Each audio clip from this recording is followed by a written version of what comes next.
thanks for watching or listening to VIP Boxing's Bell to Bell podcast. We're on episode 132. That's, I think John worked this out the other week. If you listen to every episode, that's about 66 hours, is it? More than that. We usually overrun the half an hour the way we all rattle on it. But anyway, thanks very much if you're watching on YouTube, listening on Spotify or iTunes as you're trying to get to sleep, go to work, whatever.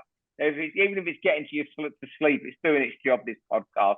You know me, Steve Lillis. You know John Evans, our special guest this week, a new face to the podcast. You've heard him occasionally on VIP TV commentating. I was lucky enough to do a shift with him at Wigan about earlier this year or late last year. He's also a trainer of boxers, works with Shinny in his gym. I think his main boxer is Reese Woods. It's Ryan Bradley. How are you, Ryan? I'm good, Steve. Thanks for having me on tonight. I'm John. Cheers for having me on. Yeah, it's good to get you on. I've been trying to get you on for a while, and finally we've got you on. How's life with Reese Woods since he's upset over Jake Goodwin? Because let's be honest, and I'm going to put my hand up here. I think John might put his hand up here. We've got to be honest, didn't we, on this podcast? I didn't expect him to beat Jake Goodwin. You did, I know.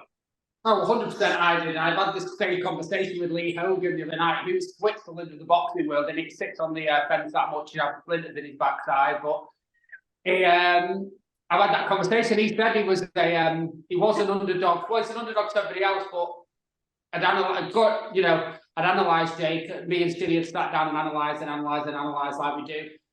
And we saw the key that we thought opened the door, and that was the shot that started the end of the fight, really. So Reese is flying, looking forward to getting this final window. It's supposed to be at York Hall if all goes to plan with this box off. Should be December the 9th at York Hall. So all excited for that, working away in the gym, just plugging away. And we've seen his opponent. His opponent fought, Reese was top of the bill. So his opponent fought just before that. So we've had a look. Me and Shinny have already sat down, watched him, and kind of we've got a plan. Who is the opponent? I sound really ignorant. I can't remember his name, yeah, we've seen him. He fought in the other semi-final anyway beforehand. And I sound really bad that I can't remember his name, but he's dangerous. He's dangerous in the same way for me that Sturge was dangerous in the way, he's coming for a fight and he throws shots from a bit unorthodox. So he's anyway, like I said, I've got a plan. It must be good in that gym, right? Shinny, he's one of those unsung heroes of British boxing, I think. I remember being at the gym, it must be 7 or 8 years ago now, when John Murray came down with his belts for the grand opening, and that gym just seems to get bigger and bigger. He seems to be adding size to it all the time, and it's become like a little hub there in Stockport, hasn't it? Oh, it's gone from strength to strength. I mean, he started downstairs in a small little room downstairs. I'm sat downstairs at the moment in the massage room, because it's the only quiet place in the gym tonight.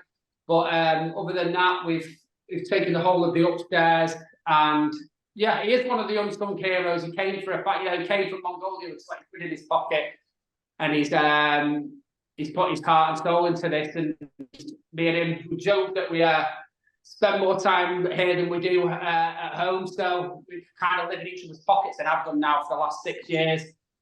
And it's a pleasure to be working with him. I'm working with him day to day, but having him in the corner with me as he's come on board in the corner for the last 3 fights to Reese. It's brilliant to have him there. His knowledge and experience and his enthusiasm is great to have there, and we work very well together. So yeah, the gym's going from strength to strength. Like you said, in Stockport, it's a big place. It's only a town, but it's the size of the city. And apart from us, there's us and Matthew Hatton on road. So for such a large space, that's the only 2 pro gyms in Stockport. Yeah, right. He's still a right hard bastard as well, Shinny, as well, isn't he? Looks it, doesn't he? The other week we Reese was Matthew had put on Instagram about sparring to Southport, and it's for Campbell. So I messaged him and I said, "Do you want?" I said, "I should have bought a Reese." So he came down, and Shinny had been teaching the amateurs like he does at 6 o'clock on a Friday, and all pumped up. He was like, I'll do the first 4. I'll do the first 3 rounds of Campbell. He did the southpaw as well, so he jumped in and he did the first 3 rounds. Matthew came over to me at the end. He went, "How old is he, right?" I went, "He's just turned 46." Jeez. I won't want to get in at this point. So yeah, he's still. I hope he messed him up and racked him up and rubbed his head in him and used all them dirty tricks. He was pulling it all out of the bag. So no, it was good. It's good to see. He's full of life. Brilliant. Well, I'll tell you what, we'll kick on now and send our best to Shinny. I see him. It's always great to see him at the shows, and as you say, he's a very, very warm fella, isn't he? Very easy to like personality. Yeah, he's hard not to like, Ashton. Yeah. Right, John, I'm going to start this week. Have you got your clock, John, and your bell and all this? He rings the bell after 3 minutes, Ryan, and we just have to zip it. We might talk a little bit over. We've got to tighten up on this, haven't we? I think with Ryan Walsh, it went a little bit over, so we got to get tight back. Yeah, I didn't see that. It's hard to cut him off, though, when he's that passionate. Yeah. All right, round 1. Are you ready, John? Yeah, go. Yeah, it's not entertainment. Now, I don't want to be. I've got no problem with these YouTubers boxing. I've got no problem with people in the boxing working with them. You know, I've got a mate who's a trainer who trains a couple of them on the quiet, and you know, it's an income for him. What I've got a problem with was the build up to that influencer show at the weekend. You know, they make their name by doing outrageous things, but KSI spitting, John Fury throwing a plastic bottle, security guards getting attacked. There's no place. And you know what? I like the Sowlands, but they should know better. I mean, I know it's got to sell itself, this thing. And as I say again, I don't want, this isn't someone in boxing, some old dinosaur hammering the fight. But a lot of that we saw in the build up and in the ring with the Paul brother who boxed on its fight.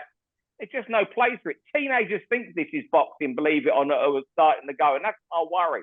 You know, they think that build-up is boxing. If you were throwing bottles or spitting, you'd be up before the board, or you'd be in trouble. Now, you know, my nephew, he rang me up he never messaged me last week saying he can get a ticket, but it was in the gods. Was it worth him going or watching it on TV? I said, watch it on TV because you're in the arena if you're at the back.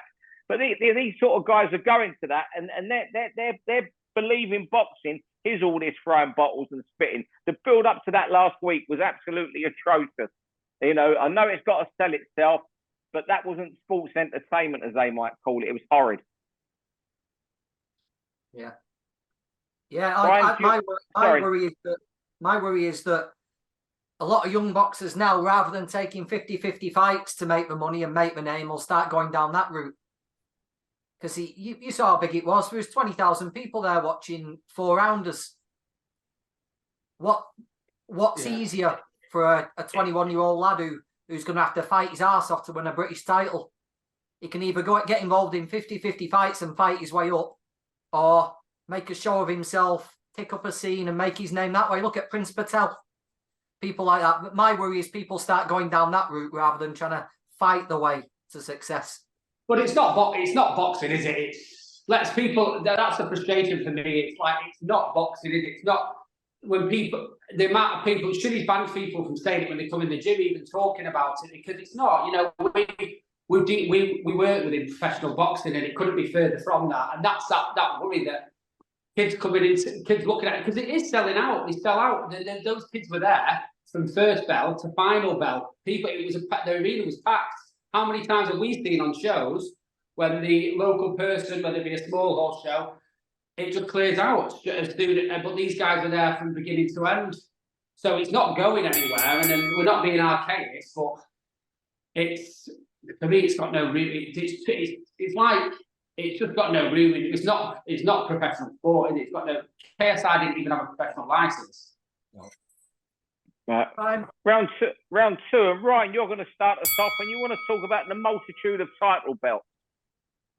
Yeah, for me, it's the multitude of title belts. It's when we go into the WBA International, the WBC Diamond, so on and so forth. For me, I know we can't take it back to a time when there was just one belt, because it wouldn't work, and there's so much money in the sport now, but to have a WBA normal champion, a WBA super champion, if you're it's not as if you even use it. You don't get excited to think, right, well, I'm going to watch a WBA international fight today. If the fight's a decent fight, you're going to watch it whether it's the title fight or not.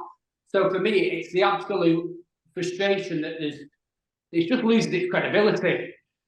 Yeah. You know, I'm fine even with me for if it was a WBA super, they're going to or just eradicate the super and just have WBA, IBF, WBC.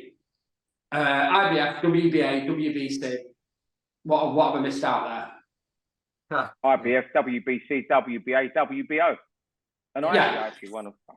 And IBO, you know, and look at when George Groves beat Eubank Jr. in the Super Stage. He didn't want to pay the sanctioning fee because it didn't mean anything to him, and that's the value of the belt. You know, I know different people put different values on the belts, and I'm not taking away from anybody's achievement, but for me, it's just I like the WBC bring out a new belt every time somebody has a bloody fight these days. Tyson Fury fights on Garnier, let's have this pretty belt. They've just got no credibility when it gets to that level, in my opinion. Have you noticed the latest one that's crept into the picture? A much lower level, the Commonwealth silver title. Yeah, it's instead I've been as a matchmaker, I've worked with a couple of these fights, and I'm not in defence of them. It's pretty much to rule out Commonwealth eliminators, that one. But you know, as long as it works like that, and as long as it doesn't go down the WBA regular. Yeah, the EU, of course, yeah, and the EU title is now the EU still, but that's coming in. But whenever this comes up, I go back to 30, 20 odd years ago, when interim titles started. You know, when your music company's subject, right? Interim titles were purely when a champion was injured. If you was injured and couldn't defend, the two guys it would almost be like a final eliminator, and that champion wouldn't be able to defend his title until he fought these guys. You know, the interim, and it's like the international titles with the WBC. I think that was the first one. It was going to be for fighters ranked 11 to 30 in the world. It was almost a world title eliminator, but I just think it's pure sanction fees. Like the Commonwealth Silver, for example, you have to pay for that. Whereas Commonwealth eliminators, you'd only pay for your officials. Yeah. But there's no continuity with it, you know, like they're talking about interims and like, you know, we all know it comes to money, you know, look at the, I'm not a massive heavyweight boxing fan, but you look at the heavyweight scene and it's clearly money, you know, there's how many, you know, interim champions and, you know, it becomes ludicrous basically for me. Well, it's time. Right, round 3, John, has Linares got anything left as your first topic? Yeah, one of my favourite fighters, Jorge Linares, when he was a super featherweight and lightweight, just sensational to watch. He was vulnerable, but he could bang. And I've probably watched more hours of Linares sparring videos than I have some fighters' professional fights. His sparring videos are just something else. He's incredible. Fighting Jack Catterall up at light welterweight this weekend. I just wonder how much Linares has got left. It's 5 and a bit years since he fought Lomachenko at Madison Square Garden in that brilliant fight.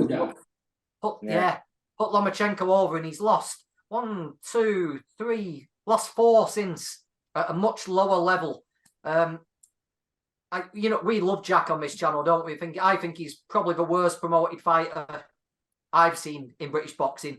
And I just wonder how much credit he's going to get for this. It's going up against Buatsi and Aziz. I'm just worried the whole thing will get overshadowed. Jack will be on the shelf for another 6 months, and he won't get much credit for beating this version of Jorge Linares. Yeah, I couldn't agree more with you, John. I mean, I'll be very brief. I want to hear from Ryan. He's the guest. To me, it's just a marking time fight in all but name. He's been a pro 20 years. 6 years ago, Luke Campbell, I think he beat Gester after that, and then it's just the loss of form since then. It's a marking time fight. Yeah, it's definitely not the Linares that fought Ankrolla. You know, like John said, he's lost a couple at a lower level now. But for Jack, like I said, he's probably one of the most promoted fighters. Any fighter that gets called back fine for with Mayweather and Canelo, you know, you've seen him against Josh Taylor. He was obviously Jamie Moore had a plan and he just executed it perfectly. Obviously, the judges didn't understand it, but He's for me, it was who are they going to match him against? Because he seems to be he's high risk, low reward. So for me, it's still the Linares name is still there. I think he beats him on Saturday, and I think it's that next stepping stone to where he wants to go. I think it's a decent enough name wherever Linares is at this point. Still Jorge Linares, isn't he? So it'll be interesting to see how the fight goes and how he. Obviously, I'm backing a capital win, but it's interesting to see how he goes about it. My thing, Jack should be high reward. He came along in for 10 stone division just after Ricky Hatton left. He's from near Manchester, so the fans knew the division. He had someone local to get behind. He looks the part. At the time, he was demolishing people like Tom Stalker, Nathan Brough in explosive fashion. He's a great lad when you actually speak to him. Everyone says he's quiet and boring. Jack's not. Jack's a great lad. And he had the style to do it. And promoter after promoter has missed the boat with him. They've not... I just don't get it. They've not got behind him. I think it was a penalty kick, Jack Catterall, to be a superstar of British boxing. And time's just passed him by. I just hope he's got chance left to do it. Because how long ago was it? I'll leave it there. Right, round 4. Right. So I want to talk about Tim Tszyu. Tim Tszyu, beat Brian Mendoza the weekend. Great fight. He's looking better. He's got a great CV. When he says he wants to fight the best, here's a fighter who means it. And I think if his promoter says no, you're taking this step, he's just telling him to stuff it.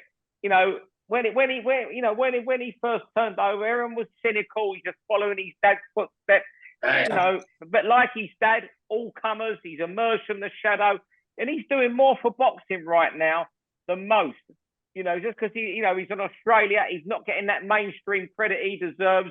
He is the proper people's champion of boxing. I absolutely love him, and I really hope he goes to America, demolishes Jamil Charlo. And you know what? He's one of the few fighters, if they came to Britain, I'd be buying a ticket on pre-sale. That's what Tim Tszyu is to me. I love him. He is. I watched that fight, that Mendoza fight. I saw it on Saturday and I watched it again today. That was Shin, and he's just... How many fights did he have? 20 fights now? 27 21. Yeah, 20 fights, 17 knockouts. And I think it's like you said about his dad. For a lot of people, for the man on the street over here, will only be remembered for fighting Ricky. But remember against Zab Judah, his dad was an absolute machine. And I think it was that killer instinct for me. But, look at Tim, he's just playing well. Mendoza's no mug. And he's just put him to the sword. I watched that fight and he literally, with pinpoint accuracy, it'd be great to have on these shows. It'd be someone I'd definitely pay to go and watch. Yeah, we've been talking about Tim we'll blow our trumpet, Steve. We were talking about Tim Tszyu about 2 years ago, weren't we? Yeah, I love him. I absolutely love him. And we started saying we'd love to see him against Liam Smith, and I'd still love to see him against Liam Smith. That'd be great for that. But yeah, Tim Tszyu's real as it gets. I'm a big fan. I love everything about him. I like his style in the ring, and I like his style outside the ring. Yeah, you know what? You just said it there, John. As real as it gets. That's what he is. Fantastic. Yeah, like an old school fighter just wants to fight. He doesn't care who he fights. He wants to fight. But that's how it should be. Yeah. Yeah. What a father and son. What a father. Imagine them two starting on your night out. Anyway, round 5 now. Ryan, back to you. Like a 50-50 fight. Something that your charge can't be excused of doing, can it? Well, no. He's just like the man who wants it. We want to say yes all the time. But the fact is, there's so many, look at some of these cards, and it's both a small hall level and up on the TV levels, and there's just you can pick ones. It's a lot of the time you can just pick the left-hand side of the card that who's going to win, and that's why it's great with Reese. We've had the last 4 or 5 fights they've come to win, and it's what people your ticket paying public. We're in a position these days where people are counting every penny. If you're going to go and watch, you don't want to watch the same fight who's for, you see shows where the same guys are showing up week in, week out, and I appreciate someone like yourself who's a matchmaker, Steve, among all your other roles that you play, then, you can only work with what you can work with. But there's so many cards, I'm not going to name names on the telly, where you can see one side of the card and it's like, don't want to waste my time watching it. And I remember I was listening to Alex on one of the previous episodes, and it's like talking about investing in the small hall, because a lot of small hall classics, and like I said, Steve's done great, Woody's done great, having, did the tournament last year where the 4 super welters, including Reese, fought against each other. And I know he wants to do that again with other weights. And it's like this box-off tournament that Reese has just been in, fought Jay Goodwin. I know Jake's coming off the back of a loss, but they're 2 VIP fighters, and Steve was happy for them to come in against each other. That's what people want to be seeing. People want, if you're going to invest your hard-earned money, if you know the sport and you know it works, you'd want to see a 50-50 fight. Who doesn't? Yeah, you know what? I don't know where I can't disagree. I'm not going to name names or anything, but I've had a fighter who's going on the road today, and one person has swerved from fighting him, and the other one's going to tomorrow. I wouldn't be surprised. I'm not going to say who, but there you go. That's their choice. But you know what? I'm obviously not pointing at you here, Brian, because I've seen the fights you take. So this isn't aimed at you. I think a lot of trainers are very protective. Even though you've only got one fighter, you're willing to let him go in. A lot of these guys have one fighter. They want to get him to 10-0. And if that's winning 30, 40, 36, 10 times on the spin in carbon copy fights, so be it for them. That's just my opinion. How do you see it, John? Oh, yeah, the same. I've said on here before, on TV shows, there shouldn't be any such thing as a marking time fight. It's at the point now where we have to get people at the big shows, we have to get people watching on TV. The attendances are through the floor, and I think it's down to the lack of 50-50 fights. I was at for Jordan Thompson's world title fight down at Wembley the other week. I bet there was 1,800 people there. People just have lost interest in these one-sided fights, and the only way to win the crowds back, I think, is by putting 50-50 fights on. Yeah. Yeah. Right. Final round flown by this tonight. John, final round, Joshua Buatsi and Dan Aziz. Yeah. Colours to the mass time. I believe in Buatsi. I still believe in Buatsi. I know Dan Aziz has done incredibly well. Everyone loves Dan Aziz, don't we? We've talked about people doing it the old school way tonight and 50-50 fights. Well, Dan Aziz is that, isn't he? He's got area, English, British, Commonwealth and European titles. Still unbeaten as well. Phenomenal run Dan Aziz has had. I just believe Buatsi's got that quality. We've wanted to see him pushed. We've wanted to see someone really put it on him and make him work. I think we're going to see the coming out party finally for Josh Buatsi this weekend. I think he's going to really look the business against Dan Aziz, get this world title shot. I just think he's too talented not to live up to it at some point. How many times have we said this before about him, John? We said it before on this podcast before the last fight against Pavel Steven.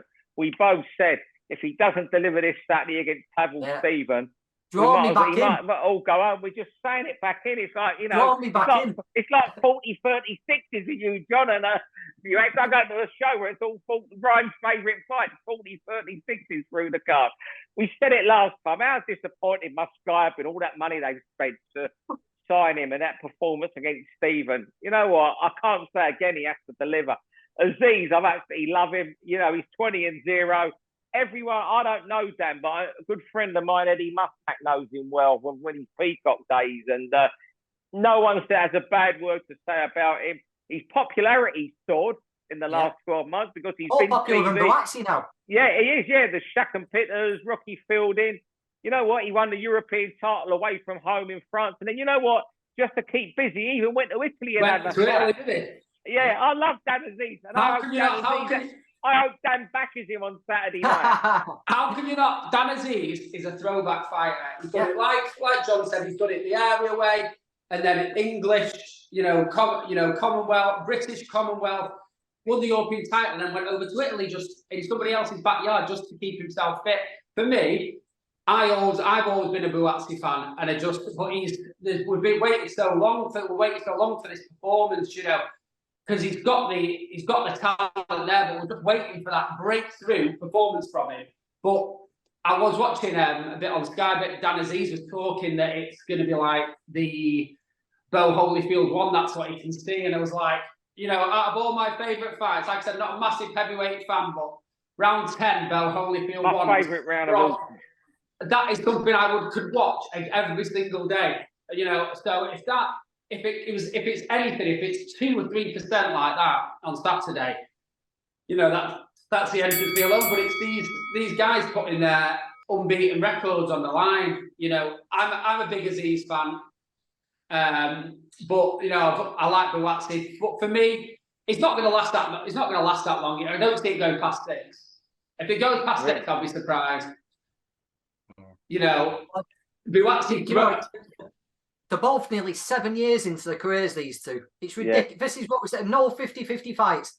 These two have both been nearly pro for 6 or 7 years. It's mad. You know what? Fighting a 50-50. It's mad. Really. I mean, how long ago was he turning pro, Joshua? I remember Joshua 2017. Buatsi when I was at Box Nation, and he almost signed with Frank Warren. He was going to sign with Frank, but there was one little thing they heard they couldn't overcome, and I think that was the reason why he never went with him. And that seems like 2017. And it seems like years ago I was at Box Nation, but it was when Box Nation was in his pomp, when its pomp he was going to go with. He was about to turn over. But you know what? Aziz has made the most of it, hasn't he? He's come along and just got on with it. And I can't not want to root for him this weekend. No, I understand it. The roles have completely reversed, haven't they? Buatsi's treaded water and he's popular. People have got fed up with him doing that. While Aziz has just took challenge after challenge on Sky Sports. And the popularity's completely flipped. Aziz is the crowd favourite on Saturday night. But there's something about Buatsi. He's too talented not to deliver. It's like the Godfather. Just when I thought I was out, he's pulling me back in. I'm back on the Buatsi bandwagon. We just see how. But he's for me, that is it's a one not to be missed on Saturday. I think it's going to be. It can't be a bad fight. You know, there's certain fights at the moment that can't be a bad fight. I just can't see it being a bad fight. I think it's going to be blink and you miss it though. Yeah, and I tell you what's good. I think Sky Sports have actually they're arranging different ring times, aren't they? I think Sky Sports, Dan Aziz, Josh Buatsi is in the ring at 9:45. Yeah. So you should be able to watch both headliners. But fellas, it's flown by this week. Have you got anything else you want to say, or you want to get off your chest? You know, we're not agony uncles or aunties here, but you want to say, Ryan? No, I think I vented my anger on the 2 subjects I had. It's just you had your say. There was no nerves in you for your debut, blimey. You had plenty to say on your debut. You have some of them don't say a word, but now you've been on once. Every 2 or 3 months, we come back to you now, so you don't get away that easy from us. Oh no, I welcome it. You know, we've been on commentary together. You know, once you get me started, it's my favourite subject in the world. And I could talk all day. Fellas, Ryan, thanks for coming on. John, thanks as always for being a co-host. And you're throwing your rugby ball there, John. England are in the semi-finals of the rugby league. American football. It's a rugby ball. It's a rugby ball. Got laces on it. It's American football. Rugby union used to play with laces, and rugby league. Proper sport, mate. No, proper sports. None of this wearing crash helmets and what have you that you watch anyway. I mean, who's winning it this year, the NFL? Is it the Harlem Globetrotters year? Harlem Globetrotters, yeah. Carolina Supersonics, yeah, something like that. Yeah, okay, right. You're right. So good luck to the Globetrotters in the Super NFL Bowl, whatever. Fellas, thanks very much again. Thanks, everyone, for watching, listening. It's been great entertainment for me anyway, the last half hour. Thank you all. Thanks Cheers for that, Steve. fellas. Cheers, Thanks John. very much, Ryan. That was great, that. Pisses Barry Jones right off that, doesn't it? Yeah, that's why I said it. Barry, mate, you know Barry has that short temper for 3-4 seconds. You say to him he loves basketball. So you say to him how the Globetrotters doing in the NBA. His little man's disease breaks out badly, really badly. Hey, what do you make of that, Gary Cully and Reece Mould? Tough one for Reece. I just think, what could he do? I mean, he's been let down twice running now, late on fight. And this one, what pissed them off this one? You know, they said it all comes to light after the weigh-in. They found that the issue had been going on all week with him, with this medical problem. McDonough? It had been going on all week. Well, I saw Gary Cullen sparring on Friday. I saw him sparring up at Elite. Reese was down doing some rounds with James Metcalf, and he looked good.